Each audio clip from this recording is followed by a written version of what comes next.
नमस्कार दोस्तों, मैं काजल आपका स्वागत करती हूँ आपके अपने चैनल व्रत त्योहार कहानियों में। कैसे हैं आप लोग दोस्तों? आप सब जानते हैं कि अब पितृ पक्ष आने वाला है, यानी कि जिसे हम श्राद्ध भी कहते हैं। ये 15 दिन के होते हैं। हिंदू शास्त्रों में पितरों के लिए 15 दिन की पूजा रखी जाती है। इन 15 दिन आप अपने पूर्वजों को मना सकते हैं अगर वो आपसे रुष्ट हो गए हैं, और अगर वह आपसे रुष्ट नहीं है तो आप उनको खुश कर सकते हैं। दोस्तों, ये 15 दिन जो होते हैं हिंदू शास्त्र में पितरों के लिए दिए गए हैं। इन 15 दिन में आप अपने पितरों को खाना खिला सकते हैं, दान दक्षिणा कर सकते हैं, जितना आप कर सकते हैं आप करें। लेकिन कई बार पितृदोष हमें लगता है, तो आज की वीडियो में मैं आपको ये बताऊंगी कि पितृदोष क्या होता है, कब लगता है और इसके उपाय क्या हैं। दोस्तों, माता पिता के ऋण को उतारने का दायित्व हर संतान का होता है। जहां संतान अपने माता पिता की बड़ों की उपेक्षा करने लगे, समझ लीजिए कि उस घर का बंटाधार है। उसी प्रकार आपके जो पूर्वज हैं, जो पंच तत्व में विलीन हो चुके हैं, उनको भी आपको श्रद्धा से याद करके जीवित रखना होता है। दोस्तों, पूर्वजों के प्रति श्रद्धा रखना भी बहुत जरूरी है। दोस्तों, अगर आप उनके प्रति श्रद्धा रखते हैं तो आप हर कार्य में सफल होते हैं, वह आपका साथ देते हैं। लेकिन जहां आपने इस विधान का पालन नहीं किया, वहीं आपको पितृ दोष लग जाता है। दोस्तों, सबसे पहले हमारे मन में सवाल आता है कि आखिर पितृ दोष होता क्या है।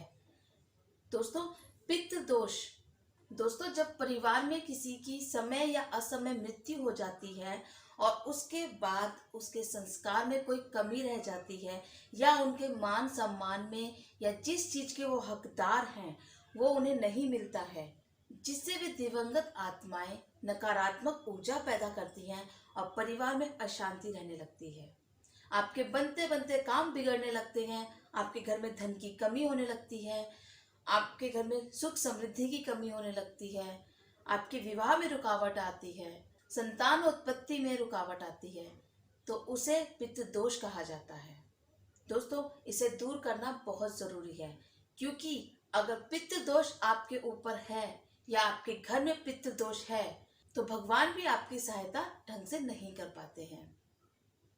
अगर आपके घर में पितृ दोष है तो आपके घर में सुख शांति रह नहीं सकती। तो दोस्तों, पितृ दोष का उपाय करना बहुत जरूरी है। दोस्तों, जैसे आप भगवान की पूजा विधि विधान से करते हैं, उसी विधि विधान से पितृ दोष की पूजा भी की जाती है। उसी विधि विधान से श्राद्ध को भी किया जाता है। दोस्तों, हिंदू शास्त्र में मान्यता है कि इन 15 दिनों में हमारे पितृ जो होते हैं हमारा भोजन ग्रहण करते हैं। अगर थोड़ी सी भी गलती हमसे हो जाती है, हमसे वो रुष्ट हो जाते हैं, तो हमारे घर में अशांति फैलती है, जो कि सही नहीं है। भगवान भी आपकी मदद करने में सक्षम नहीं हो पाते। दोस्तों, अब मैं आपको बताती हूँ कि पितृ दोष को दूर करने के उपाय क्या हैं। बहुत ही सरल और छोटे छोटे उपाय हैं। इन्हें अगर आप करेंगे तो आपको पितृ दोष से मुक्ति मिलेगी, क्योंकि इन 15 दिनों में आपको ये पितृ दोष के उपाय करने हैं। पितृ दोष को दूर करने के लिए आपको पितृ पक्ष में पितरों के नाम से तर्पण करना है, जिसे हम श्राद्ध भी कहते हैं। उनके नाम का आपको खाना निकालना है। दोस्तों, इन 15 दिनों आप खाना जरूर निकालें, और कौवे, चींटियां, गाय, कुत्ते, इन्हें आप जरूर खाना दें। इन 15 दिन कहते हैं हमारे पितृ इनके द्वारा ही खाना लेते हैं। दोस्तों, आपको इन 15 दिनों में पीपल के वृक्ष के ऊपर जल चढ़ाना है। कहा जाता है कि इन 15 दिनों में दोस्तों, आपको इन 15 दिनों में पीपल के वृक्ष के ऊपर जल चढ़ाना है। ऐसा माना जाता है कि पीपल के ऊपर जल चढ़ाने से पितरों को शांति मिलती है और वे आपसे खुश होते हैं। दोस्तों, आपको ब्राह्मणों को दान दक्षिणा देनी है। अगर कोई वेदों का अध्ययन करने वाला ब्राह्मण है, आप उनको अध्ययन सामग्री दें, दक्षिणा दें। इससे भी आपके पितृ आपसे खुश होते हैं। किसी भी गंगा किनारे जाकर के या नदी किनारे जाकर के पितरों को पिंड दान करना चाहिए। पिंड दान करने से उनकी आत्मा को शांति मिलती है और वे तुम्हें सुख समृद्धि का आशीर्वाद देते हैं। दोस्तों, सबसे बड़ी याद रखने वाली बात यह है कि किस दिन श्राद्ध है, किसका।